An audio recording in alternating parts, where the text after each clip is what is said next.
Foreign and Diaspora Affairs Cabinet Secretary Musalia Mudavadi says the body of a Kenyan teacher, John Ogutu, who was shot dead in Tanzania on the 29th of October after demonstrations erupted over the sham presidential election, is yet to be traced for repatriation. Appearing before the National Assembly this afternoon, the Prime Cabinet Secretary also defended the first family against accusations of profiting from the slave trade in domestic workers seeking employment in Saudi Arabia and the Gulf region. Appearing before the National Assembly on Wednesday to respond to questions on how many Kenyans were killed or are missing on account of the violent quelling of protests that greeted the October 29th presidential election in Tanzania, Mudavadi revealed that the body of the one confirmed death, that of Kenyan teacher John Ogutu, is yet to be traced. The Kenya High Commission, with the support from Sky Schools, conducted visits to government hospital mortuaries in Dar es Salaam to trace and identify the remains of Mr. Ogutu. However, these efforts have so far been unsuccessful.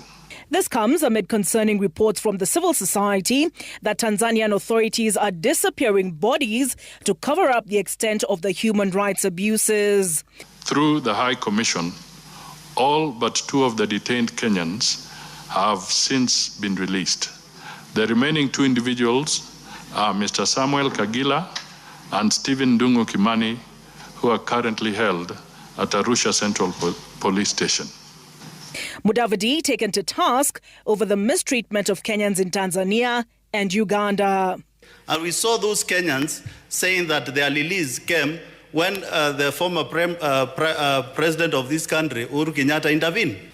That the former president engaged the Ugandan government to release Kenyans from there. As who, Mr. Speaker? An ordinary citizen who was retired, Mr. Speaker, who was just doing his farming in Gatundu, Mr. Speaker. We should all collectively move away from bordering on entering into xenophobia, where we start having unnecessary hostility against citizens of other friendly countries. Questioned on a New York Times report that fingered senior politicians and even the first family for profiting from the mass export of domestic workers to Saudi Arabia, where they're subjected to inhumane conditions, Mudavadi cried defamation.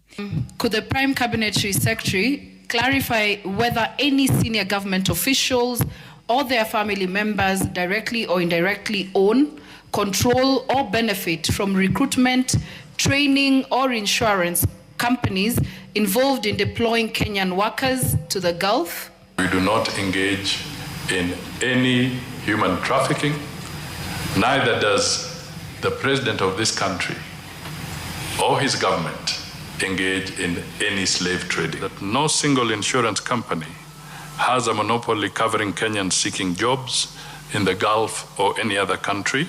Olive Burrows, Citizen TV.